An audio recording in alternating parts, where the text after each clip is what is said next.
Hi, this is Salil Jain.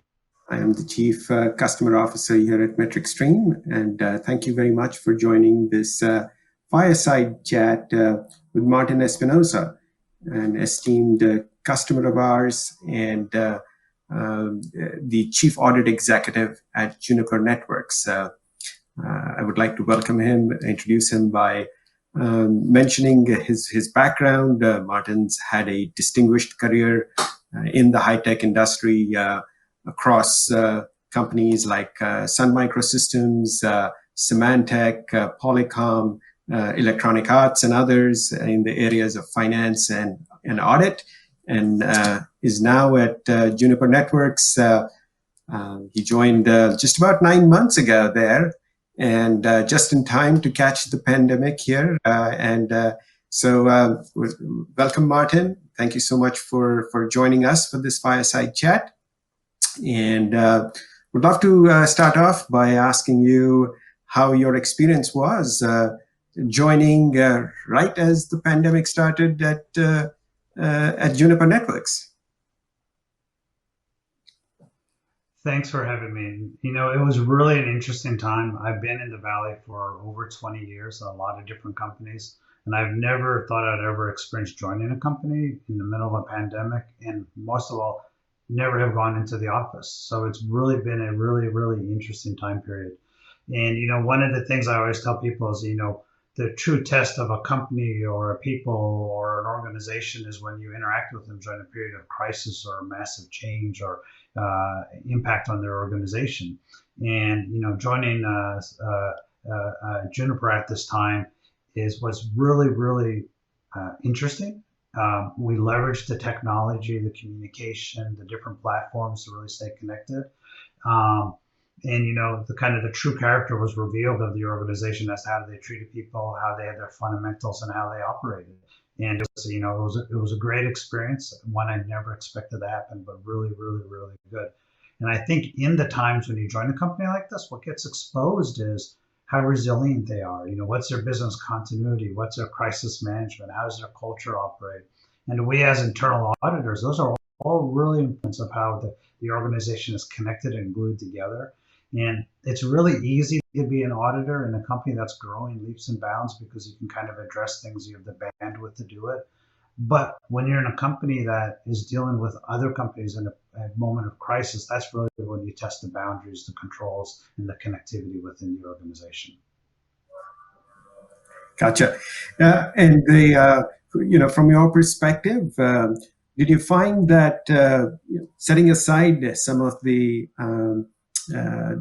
changes brought about by the pandemic, was the charter perhaps of the organization, were the people, the processes, the technology that you found at Juniper very different from some of your prior experiences? Was it very similar to perhaps what you had experienced in the past?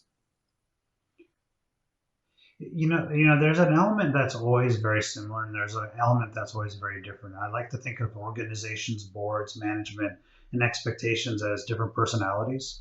So when we as auditors go into the organization, we have to assess those personalities. We have to work around those personalities.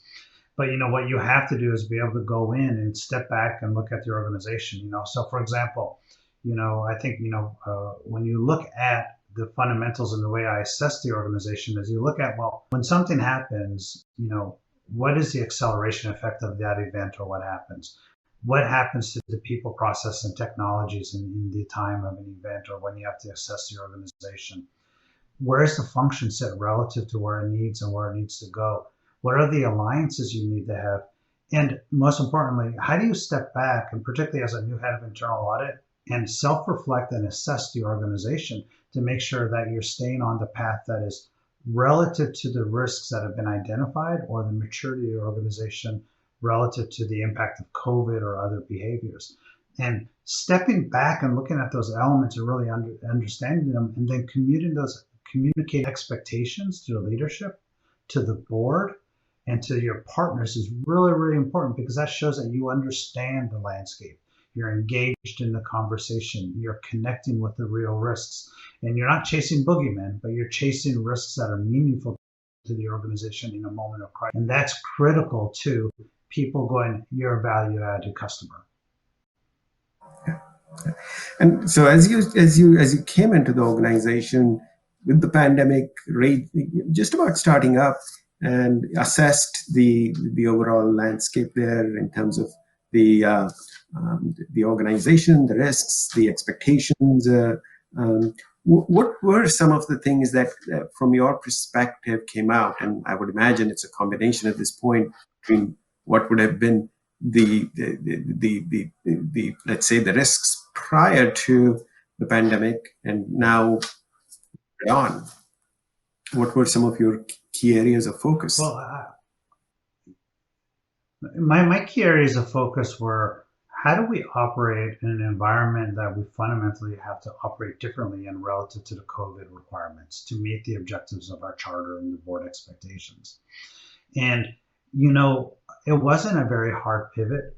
I'm very blessed to be in a company that had great technology and high tech. People are used to working from home and being remote.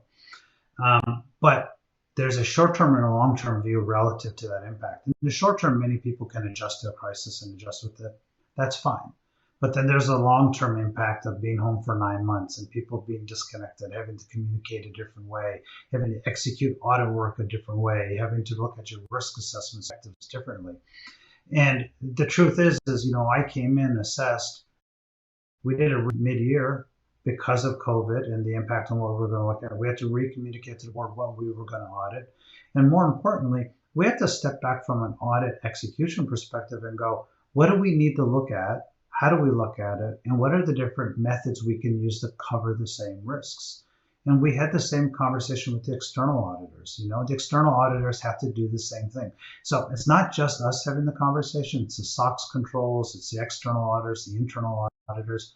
And I think what we learned from this exercise is, one, we can work pretty well remotely. We're pretty good at that. Two, data analytics is a wonderful thing. It allows us to do 90% of the work before you touch ground or have to get in the field and mitigating the majority of the risk. Three, we need to teach the organization, including ourselves, to be much more risk-based in how we execute what we do. It's really important you stay focused on that and make sure you're focusing on it's really critical.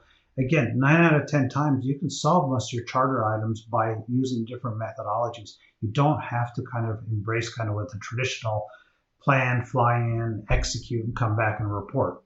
There's different ways to execute it.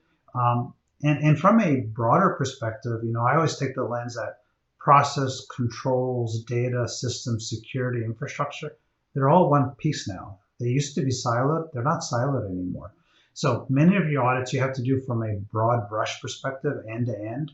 And when you do things end to end, you do less travel. But on the flip side, then, if you have partners, channel partners, contract manufacturers, or other partners, you have to adjust how you execute with them. And maybe that's a combination leveraging what you do today and leveraging local resources to get some work done. But again, you have to take a smarter play. And that goes back to the self-reflection piece, Salil, which is you need to be honest with yourself about how you execute and what you can and can't do, and then communicate it and see if there's a conversation that needs to be had.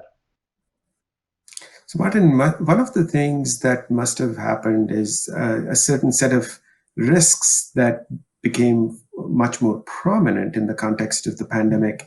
And in some sense, you had to accelerate the response of the organization to tackle those risks and make sure that they were adequately addressed from your perspective.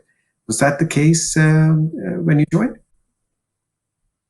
Well, I think with every organization, when you go into a crisis, you have to look at what is impacted and kind of what are the natural things to look at. So in this instance, obviously your business continuity, disaster recovery, which is potentially around supply chain, security, infrastructure, and the partner relationships and health and safety. I think you need to be cognizant of all those things or areas and make sure that as a business partner, you're observing them and making sure they're operating appropriately. It does have to do something in that space, one of those sections, but you as kind of the assurances need to be on to make sure that it is happening. Secondly, what we're doing is we're at this point of COVID assessment we might have operations improvement in the organization. The COVID assessment is really important. And if you have a mature organization, they more than likely are handling those other areas we talked about, but there might be a need for us to connect or work with them.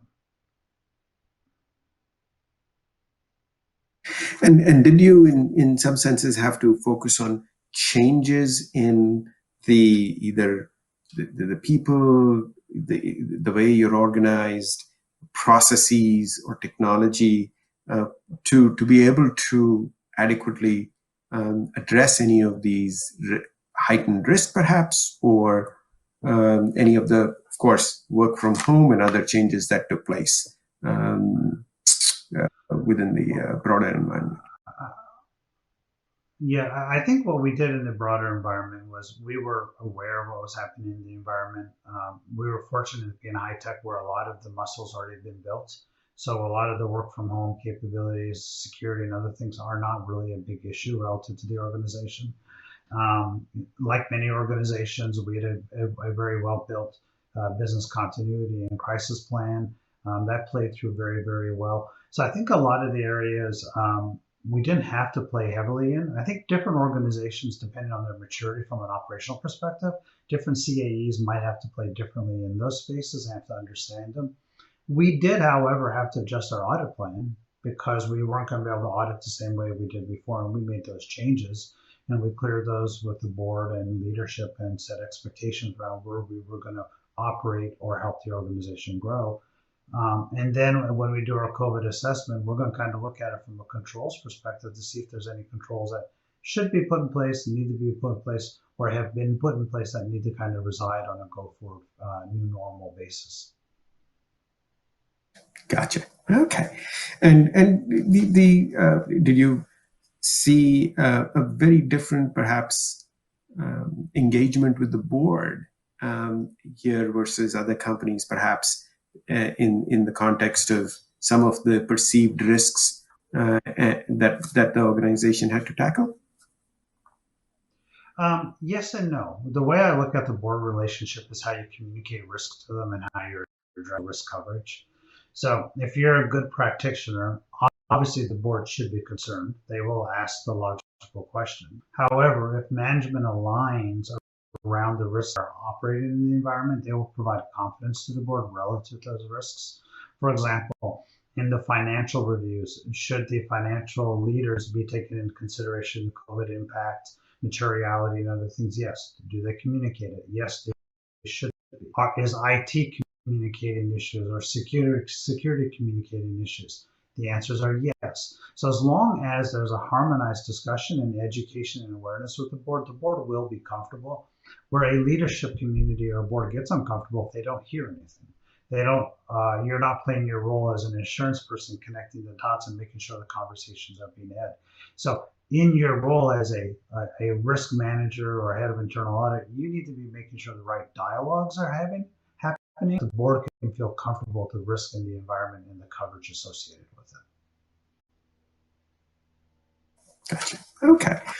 Sounds like you got that. You got the board pretty comfortable here going forward. So that sounds Absolutely. Good. With regards to moving forward, how do you see the pandemic impacting the audit function? Everything from the people, the process, the technology, the board relationship management through to align focus on other functions and the broader ecosystem, to your point earlier, the partners and so on. Well, I think how we change isn't that we weren't going to change. You got to think about it. There's an acceleration effect with events, and I think there's an accelerator going on here. I think we were going to be moving in a direction. We were going to be moving into doing broader coverage of kind of what I call the end-to-end life cycle of the world and how we operate in cloud and security and all these spaces. We as auditors are making those changes already.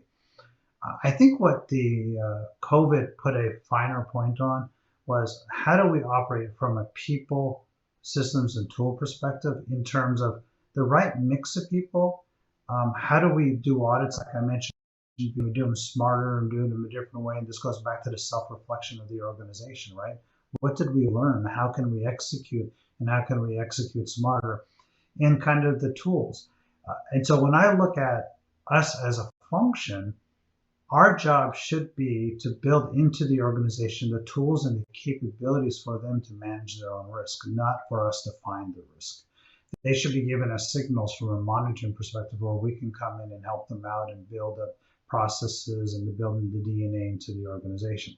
So our function will probably work from home more often.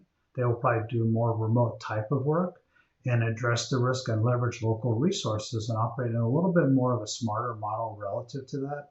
The tools and technology that we'll use are going to be more about supporting an agile behavior in our environment from an audit perspective so that we can be flexible, but we operate on a foundation of standards and execution and documentation to support our objectives and our risks. The other area that I think it puts a fine point on is it's really important that organizations are connected holistically to the enterprise risk management program, because that's when we look at risk across the organization. And when events happen, you need to have a really strong lens on that. And if management doesn't have it or the board doesn't have it, then I think you put the company at risk.